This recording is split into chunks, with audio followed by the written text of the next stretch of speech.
વાલા ભાઈઓ અને બહેનો, આપ સર્વને લોગોસ બાઇબલ સ્ટડી તરફથી પ્રભુ ઈસુના જીવંત અને પવિત્ર ત્રિએક નામમાં હું પ્રેમી સલામ પાઠવું છું.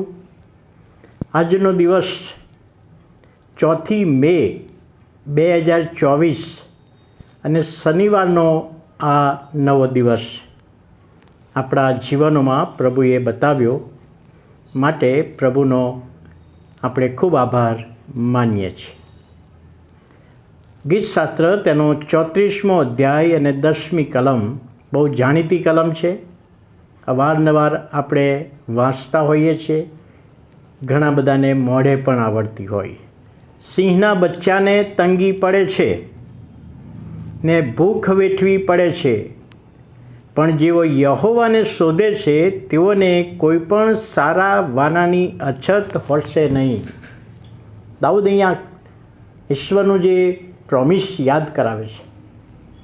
સિંહના બચ્ચાને તંગી પડે અને ભૂખ વેઠવી પડે, પણ જેઓ યહોવાને શોધે છે, યહોવાને અનુસરે છે, યહોવામાં ઈશ્વરમાં વિશ્વાસ કરે છે, તેને કોઈ પણ વાનું એના માટે પાછું રાખવામાં નહીં આવે. પ્રોમિસ છે. હવે આ કલમ દ્વારા જે પવિત્ર આત્માની દોરવણી પ્રમાણે લખવામાં આવેલું વચન, એમાં સિંહના બચ્ચાને તંગી પડે એ શબ્દો લખવામાં આવ્યા છે. હવે સામાન્ય રીતે એ શબ્દો સિંહના બચ્ચાને તંગી પડે એ જે શબ્દો છે એ શાબ્દિક અર્થ પ્રમાણે એવો એનો અર્થ થાય કે સામાન્ય રીતે જંગલમાં સિંહ ને સિંહણ અને એનું બાળક, નાનું બચ્ચું ફરતા હોય, ચરતા હોય, એવા સમયે એ નાના બચ્ચા સિંહને, બાળકને ભૂખ વેઠવી ના પડે, કોઈ જાતની તંગી પણ ના પડે. કારણ કે સિંહ ને સિંહણ એના મા બાપ તરીકે જંગલમાં હાજર છે અને તે મા બાપ એના માટે કોઈ પણ જગ્યાએથી શિકાર મારીને પોતાના બાળકને આપશે. એ એનો શાબ્દિક અર્થ છે. સામાન્ય રીતે કે સિંહના બચ્ચાને તંગી ના પડે ને ભૂખે ના વેઠવી પડે, પણ અહીંયા પ્રભુનું વચન કહે છે સિંહના બચ્ચાને કદાચ તંગી પડે અને ભૂખ વેઠવી પડે એવું બને પણ ખરું. પણ ત્યાં લખ્યું છે કે જેઓ યહોવાને શોધે છે તેઓને કોઈ પણ સારા વાનાની અછત રહેશે નહીં. એટલે સરખામણી કરી છે. આ કલમમાં સરખામણી જોવા મળે છે.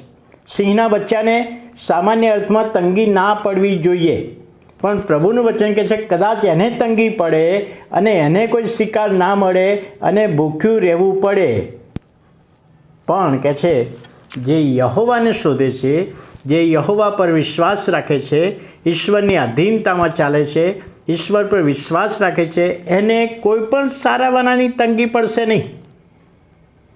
દાઉદે આગળ જતાં પણ કહ્યું ને 23મા ગીતમાં કે યહોવા મારો પાળક છે, તેથી મને કશી ખોટ પડવાની નથી, કારણ કે યહોવાને મેં મારા જીવનમાં શોધી લીધા.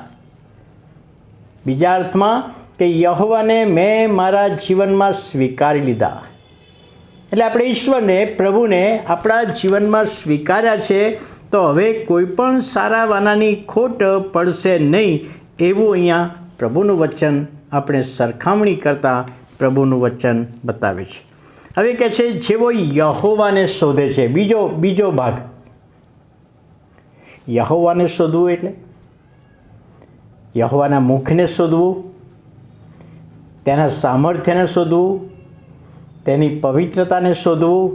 આ બધા જે શબ્દો જૂના કરારમાં જુદા જુદા પુસ્તકોમાં લખવામાં આવ્યા છે, એનો અર્થ એ થાય કે વ્યક્તિ જીવતા ઈશ્વર પર વિશ્વાસ કરે છે. વ્યક્તિ જીવતા ઈશ્વરને પોતાના જીવનમાં સ્થાન આપે છે. વ્યક્તિ જીવતા ઈશ્વર પર આધાર રાખે છે અને પોતાનો આધાર બનાવ્યો છે. યહોવા મારો પાળક છે, તેથી મને કશી ખોટ પડશે નહીં. એ દાઉદ કહે છે, એ અનુભવ કહે છે.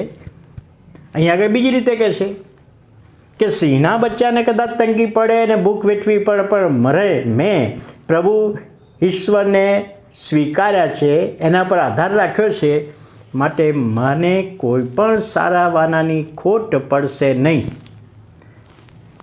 હવે પ્રભુના વચનોમાં આપણે નવા કરારમાં પણ વાંચીએ છીએ કે આપણને કઈ અગત્ય છે એ પ્રભુ જાણે છે. પહેલાં તેના દેવના રાજ્યને શોધો, એટલે પહેલાં પ્રભુ ઈસુ ખ્રિસ્તને પોતાના જીવનમાં અંગત તારનાર તરીકે સ્વીકારો. પછી આપણા જીવનની જે બાબતોની જરૂર છે પ્રભુ કહે છે હું જાણું છું અને સમય પ્રમાણે પૂરું કરીશ. કોઈ પણ સારા વાનાની અછત રહેશે નહીં.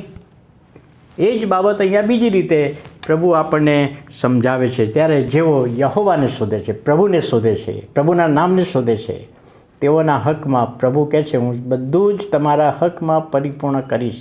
જો મેં તમારા માટે મારા દીકરાને પાછો રાખ્યો નથી તો બીજું બધું પણ તમને આપીશ. અને આ કલમ સમજવામાં પ્રભુ આપણા બધાની સહાય કરે, મદદ કરે, દોરવણી આપે. પ્રાર્થના કરીએ. વાલા પ્રભુ, અમે તમારો આભાર માનીએ છીએ આજના દિવસને માટે અને આજનું વચન ને પ્રોમિસ, તમારા પર વિશ્વાસ રાખનાર, આધાર રાખનાર, એમને કોઈ પણ વાનાની ખોટ પડવા દેવાના નથી તમે. અને એ બાબત સમજવામાં આત્માની દોરવણી આપો, સહાય પૂરી પાડો. ઈસુ પ્રભુના નામે સાંભળો અને માન્ય કરો. આમેન.